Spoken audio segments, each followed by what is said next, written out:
Good evening, Internet friends. It is 4 o'clock. It is the 23rd day of October 2021. I am your guide to all the tabletop role-playing game news, weather, sports, controversy, speculation, and silly sarcasm, and we are continuing our look at all the races of 5th edition Dungeons & Dragons because I have lost track. And I was called out on it, and I apologize. We are going through all the races from the basic player's handbook, and then we will take a look at the various new optional or not optional anymore. I don't know what is the rules now for the books like Xanthers, whether they're now official and core races or they're still optional races. So that's probably one of the things we're going to look into because I may have made some mistakes. And as much as I appreciate or don't appreciate or want to not talk about 5th edition, it's sort of a thing, and so yeah. So let's take a look, and the second race of the day is Elf, and I read this ahead of time, so let's just go in first with the most important question. No, there is no explanation on the Elf D&D description for Legolas from the Lord of the Rings and the Hobby and why he can do the stuff he can do. I don't know what he is, because there's nothing under Elf that says you can defy the laws of gravity stuff. But yeah, so let's just get that out of the way. I don't know what Legolas from the movies is, but he's not a D&D elf. All right. So elves are a magical people of otherworldly grace, living in the world but not entirely part of it.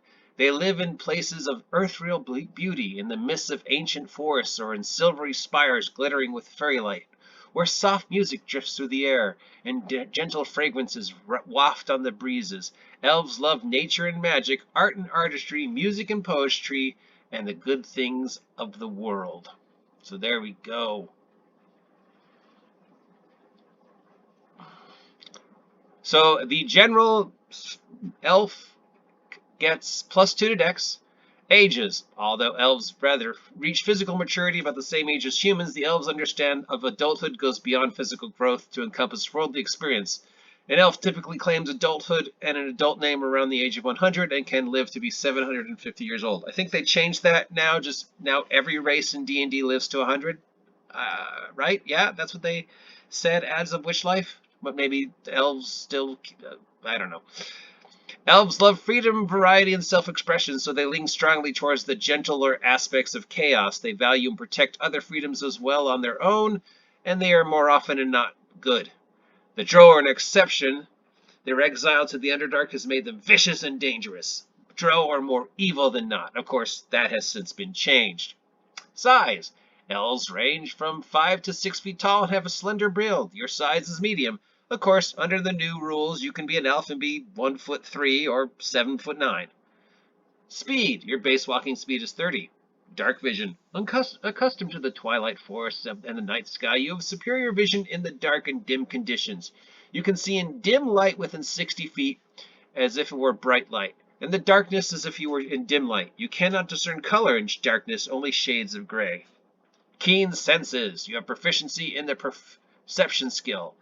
Fey ancestry. You have advantage on saving throws against being charmed, and magic can put you to sleep. I never, ever understood that one. From day one. I know the D&D elves are more or less based upon Tolkien elves, but where do they get the can't be put to sleep? I mean, do you know how many arguments I've had about the sleep thing when they've somebody's been hit with a poison dart with sleep poison and they're like, I can't be going to sleep, you're immune to sleep, I'm an elf. It's like, no, it's sleep poison. You're immune to magic sleep, but apparently you never need to sleep. But then it's like, no, it says you can't be put to sleep, so does sleep poison affect them or not? And why can't they be charmed? I don't know. Trance. Elves don't need to sleep. Instead, they meditate deeply, remaining subconscious up for 4 hours a day. The common word for such meditation is trance. While meditating, you can dream after a fashion. Such dreams are actually mental exercises that have become reflexive through the years of practice. After resting this way, you gain the same benefit that a human does from 8 hours rest. Languages. You can speak, read, write, and speak, read, and write Common and Elvish. Elvish is a fluid with subtle annotations and intricate grammar. Elven literature is rich and varied, and their songs and poems are famous among other races. Many bards learn their language so they can add Elvish ballads to their repertoires. And then we have the variant elves, starting with the Eldarin, which appeared in the Dungeon Master's Guide, an example of creating your own subrace. Ability increase intelligence by 1. Elf weapon training, you have proficiency with the longsword, short bow, and longbow. Phase step, you can cast the Misty Step spell once using this trait. You regain this ability to do so when you finish a short or long rest. High elves. As a high elf, you have a keen mind and a mastery at least of the basis of magic. So these would be the Sun Elves of Faerun, or Moon Elves, or just generally the older elves, like first age elves from Middle Earth, stuff like that. So your intelligence score increases by 1. Elf weapon training. You have proficiency with longsword, short bow, and longbow. Cantrip. You know 1 cantrip of your choice from the wizard spell list. Intelligence is your spellcasting ability for it. Very often they will take the Booming Blade cantrip and be a thief, so you can do the Booming Blade backstab combo. But Wizards of the Coast since changed that, so I don't know if they do that anymore. Extra language. You can speak, read, and write 1 extra language of your choice. Wood Elf.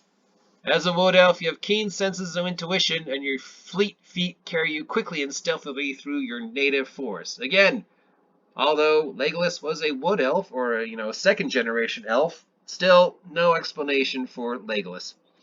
Ability score. Your wisdom score increases by 1. Weapon proficiency. You have proficiency with longsword, short swords, short bow, and longbow. Fleet of foot. You have a base walking speed increase of 35 feet. And Mask of the Wild. You can attempt to hide even when you are only lightly obscured by foliage, heavy rain, falling snow, mist, and the other natural phenomenon. Notice this is not invisibility. I can tell you of more than one occasion when somebody has tried to do stealth in bright daylight in an open plain, or use the Elvish Mask in the Wild ability, and we're like, dude, it's bright daylight, and you're in the middle of a courtyard. But okay, roll your stealth. Notice what is missing is the Drow, even though the Drow are in the player's handbook as an optional race. So let's go over here. Dro Ability Scores, Dex +2, Charisma +1. It's adding the normal elf bonus plus the bonus for being a Drow. Size medium, speed 30 feet. Alignment. Drow used to be mostly evil, but now they can be any alignment you want. Size, again, 5 to 6 feet tall, but of course, under the new rules, you can be as short as a foot, as tall as 7 or 8 feet, you're still count as medium. Superior dark vision, accustomed to the depths of the Underdark, you have a superior vision in the dark and dim conditions. You can see in dim light within 120 feet of you as if it were bright light, and in darkness as if it were dim light. You can't discern color in darkness, only shades of gray.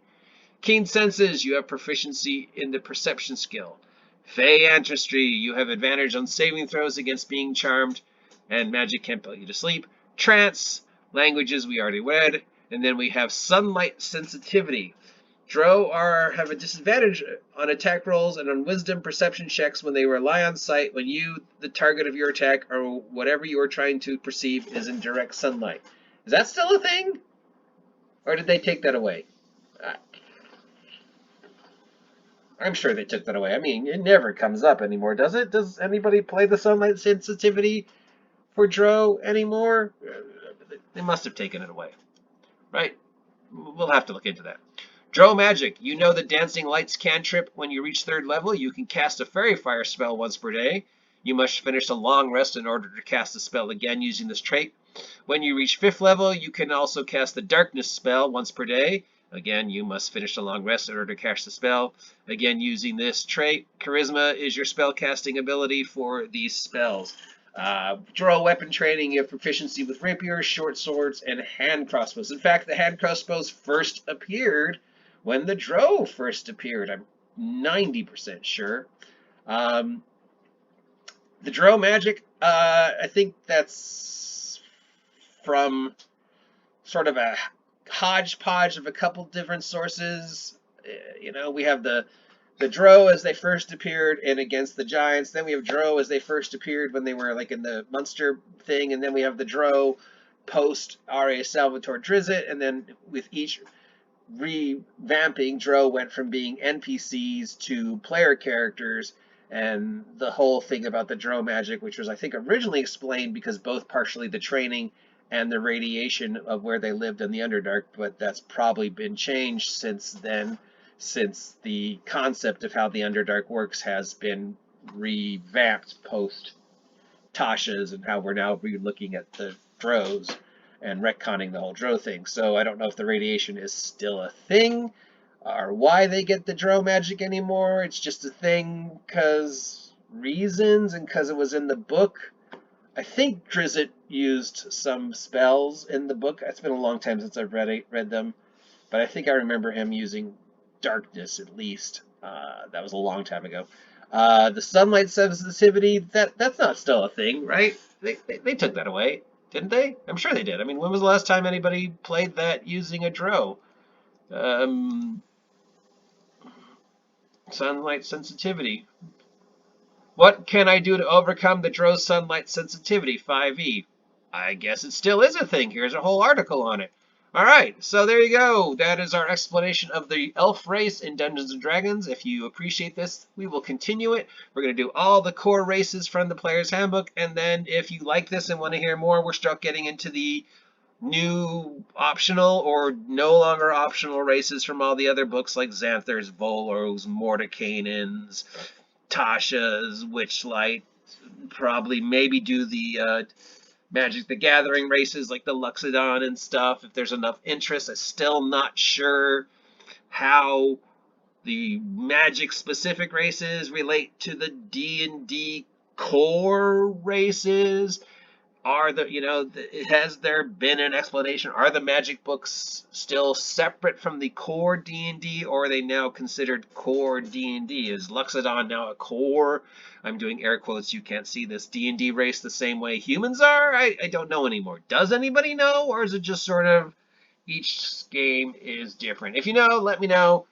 Till then, yeah, no explanation for how Legolas can literally run across falling rocks and defy the laws of gravity, much less kill a gigantic elephant with 3 arrows and all the other ridiculous stuff that Legolas did.